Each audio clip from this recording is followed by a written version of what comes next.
Hello guys, এই screenshot ফটোটি তোমাদের পছন্দের পিকচার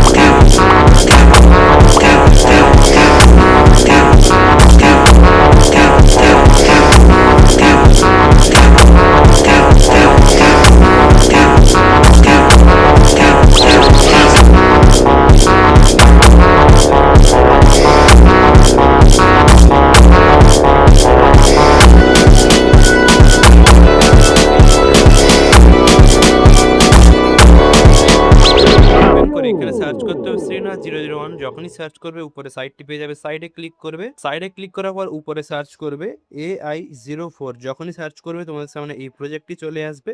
রিড মোরে ক্লিক করে দেবে। রিড মোরে ক্লিক করে দেওয়ার পর তোমরা একটু নিচের দিকে যাবে, নিচের দিকে গেলেই দেখতে পাচ্ছ এই প্রম্পট। তো প্রম্পটটি এখানে কপি করার জন্য কপি টু ক্লিক বোর্ড এখানে ক্লিক করবে, প্রম্পটটি কপি হয়ে যাবে। এরপর ডাইরেক্ট চলে আসবে চ্যাটজিপিটিতে। চ্যাটজিপিটি ওপেন করে তোমরা এই প্রম্পটটি দিয়ে নিজেদের ফটো সেন্ড করে দিলেই এই ফটোটি রেডি হয়ে যাবে।